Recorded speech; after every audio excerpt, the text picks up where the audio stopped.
कृतिका की सर्दियों में न नहाने की आदत से उसकी माँ रमोला बहुत परेशान होती थी।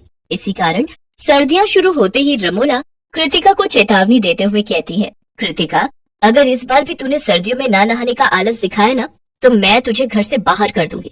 पानी बचाने का बहाना लगाकर जो तू न नहाने की कामचोरी करती है ना, वो बहाना तेरा अब नहीं चलेगा। माँ, मुझे तो लगता है मैं आपकी सगी बेटी ही नहीं हूँ, इसीलिए आप मुझ पर सर्दी में नहाने का अत्याचार करती हो। भला कौन सी माँ है जो अपनी बेटी को इतनी ठंड में नहाने के लिए कहेगी? अभी एक चाटा पड़ेगा ना तो तेरी सारी अकल ठिकाने पर आ जाएगी। ठंड में ना नहाने का अंतर 1-2 दिन का होता है, महीने भर का नहीं। अच्छा, अब बस भी करो माँ, अभी सर्दियाँ आई नहीं है, जब आएंगी तब कहना। खैर, अब मैं नहाने जा रही हूँ। कृतिका अपने कमरे में बने अटैच्ड बाथरूम में नहाने के लिए चली जाती है और कुछ देर बाद, वाह यार, नहाने के बाद जो सुकून मिलता है ना, उसकी बात ही अलग है। लेकिन सर्दियों में यही सुकून सजा बन जाता है। मुझे तो अभी से सर्दियों के बारे में सोचकर ठंड लग रही है। फिर कृतिका जल्दी से तैयार होकर कॉलेज के लिए निकल जाती है। ऐसे ही कुछ दिन बीत जाते हैं। फिर दिसंबर का महीना शुरू हो जाता है। अब उठ भी जा, मैंने तेरे नहाने का पानी गर्म कर दिया है, जल्दी से उठकर नहा ले, वरना कॉलेज के लिए देर हो जाएगी। हे भगवान, कॉलेज वाले सर्दियों में 2-3 महीने के लिए कॉलेज बंद क्यों नहीं कर देते? ऊपर से ये मेरी माँ हाथ धोकर मेरे नहाने के पीछे पड़ी रहती है। तभी वहाँ रमोला आ जाती है। उसकी रजाई खींचते हुए कहती है, तुझे सुनाई नहीं दे रहा? कब से आवाज दे रही हूँ, जल्दी से उठ जा, नहा ले, पानी ठंडा हो जाएगा। इसके बाद कृतिका बुरा सा मुंह बनाकर बाथरूम में चली जाती है। तभी उसे एक तरकीब सूझती है और वो बाल्टी का सारा पानी जमीन पर गिरा देती है और नहाने का ड्रामा करते हुए कहती है, माँ, मेरी माँ, कितनी ठंड है, कितनी ठंड लग रही है नहाते हुए। तभी बाहर खड़ी रमोला सब सुन रही होती है और जोर से चिल्लाते हुए कहती है, अरे बेवकूफ लड़की, नहाना नहीं था तो पानी तो रहने देती, सारा का सारा पानी जमीन पर गिरा दिया। बेवकूफ, कम से कम मेरे नहाने का ही काम आ जाता, लेकिन नहीं, मैडम को तो ड्रामा करना है नहाने का। यार, ये मेरी माँ भी ना किसी डिटेक्टिव की तरह है जो हर टाइम मेरी जासूसी करती है।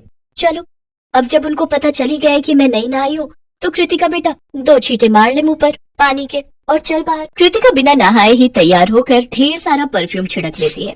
नहाने से तो तेरा कोई लेना देना है नहीं, बस ये बाल्टी भर के परफ्यूम छिड़क लो और ना नहाने की बदबू से बच जाओ। अब बस भी करो माँ, प्लीज दोबारा अपना लेक्चर शुरू मत कर देना।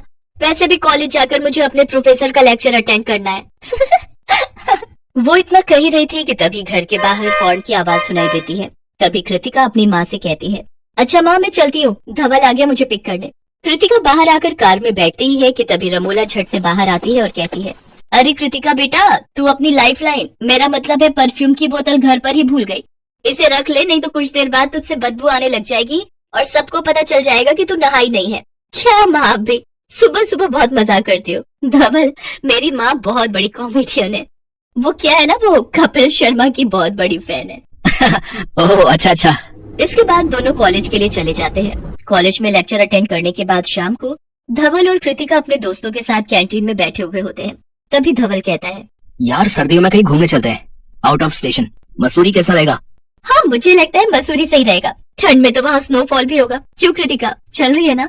यार, यहाँ तो मैं ठंड की वजह से महीनों महीनों नहीं नहाती और ये लोग मुझे इतनी सर्दियों में बर्फ में ले जाना चाहते हैं, वहाँ तो मेरी कुल्फी जम जाएगी। अरे कृतिका, कितना सोच रही हो? अब ये सब सोचना वोचना बंद करो और चुपचाप हाँ कर दो। हाँ ठीक है, अब तुम सब इतना फोर्स कर ही रहे हो तो चलती हूँ। मेरी कार में हम सब मसूरी चलेंगे। तो ठीक है, नेक्स्ट वीक चलते हैं। होटल की बुकिंग मैं कर दूंगा, तुम सब अपनी पैकिंग कर लेना। शाम को घर आकर कृतिका अपनी माँ को घूमने के प्लान के बारे में बताती है। बेटी मेरी मान, तो तू ट्रिप पर मत ही जा। अगर सबको तेरी सर्दियों में ना नहाने के टैलेंट के बारे में पता चल गया ना, तो सोच तेरी कितनी इंसल्ट होगी। अरे मेरी माँ, तुम मेरी चिंता मत करो, आप ही बहुत हो मेरी इंसल्ट करने के लिए, औरों की बेइज्जती की मुझे जरूरत भी नहीं है। और रही मेरी नहाने की बात, तो आप चिंता मत करो, मैं वहाँ जाकर नहा लूंगी। ठीक है, फिर जैसी तेरी मर्जी। देखते ही देखते अगला हफ्ता भी गुजर जाता है। कृतिका, तूने अपना परफ्यूम तो रख लिया ना? मैं तो कहती हूँ 4-5 बोतल ले जा, कहीं खत्म हो गया तो? सर्दियों में तो तेरा वही एक सहारा है। अरे मेरी माँ, अब जाते जाते तो मेरी बेइज्जती करना बंद करो। और हाँ, मेरे फ्रेंड्स आने वाले हैं तो उनके सामने अपना मुंह बंद रखना। तभी कुछ ही देर में धवल, मोहित और रोशनी के साथ कार लेकर कृतिका के घर के बाहर आ जाता है। कृतिका उसमें बैठी रही होती है कि तभी रमोला उससे कहती है, अच्छा कृतिका सुन, उफ, अब मेरी माँ ना जाने मेरे दोस्तों के सामने मेरी क्या इंसल्ट कर देगी। हाँ माँ, अपना ध्यान रखना। जी जरूर, बाय। 6 घंटे दिल्ली से मसूरी तक का सफर तय करके वो बर्फीला नाम के होटल में पहुंच जाते हैं, जहां एक कमरे में कृतिका रोशनी के साथ ठहरती है, तो वहीं दूसरे कमरे में मोहित और धवल रुकते हैं। और वहाँ पर एक दूसरे के ऊपर बर्फ के गोले बनाकर फेंकते हैं। बर्फीले पहाड़ों के बीच सेल्फी खींचते हैं और खूब मस्ती करते हैं और खाना पीना खाकर सो जाते हैं। कृतिका जल्दी से उठ जा यार और नहा ले, हमें 10 बजे नई जगह घूमने जाना है। नींद में खोई हुई कृतिका बड़बड़ाते हुए कहती है, अरे रोशनी तू पागल है क्या? इतनी ठंड में कौन नहाता है?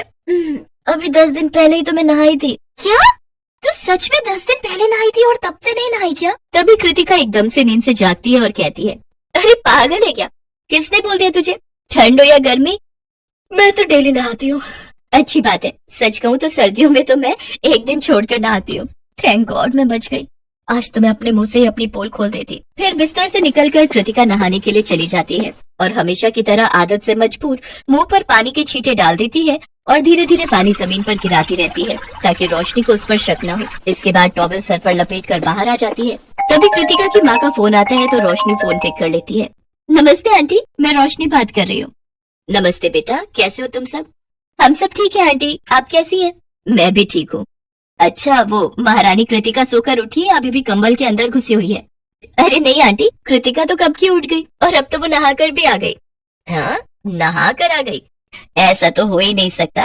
अरे बेटा, वो तो 2-2 हफ्तों तक नहीं नहाती ठंड में। फिर मसूरी में तो बर्फबारी हो रही होगी, वो तुझे बेवकूफ बनाने के लिए सर पर तौलिया लपेटे खड़ी होगी। उसे नहाए हुए तो पूरे 2 हफ्ते हो गए हैं। रोशनी कृतिका को घूर घूर कर देख रही होती है। उधर कृतिका का चेहरा शर्म से झुक जाता है। रमोला फोन पर जोर से कहती है, हाय राम, कहीं उसकी लाइफलाइन, मेरा मतलब है परफ्यूम खत्म तो नहीं हो गया? कृतिका जल्दी से फोन कट कर देती है। हाय यार कृतिका, तू 2-2 हफ्तों तक नहीं नहाती? छी, कैसी है यार तू, इतनी गंदगी में रहने वाली। मुझे नहीं रहना तेरे साथ, गंदी कहीं की। ऐसा नहीं है यार, तू मेरी बात तो सुन। इतना कहकर रोशनी उस कमरे से बाहर निकल जाती है।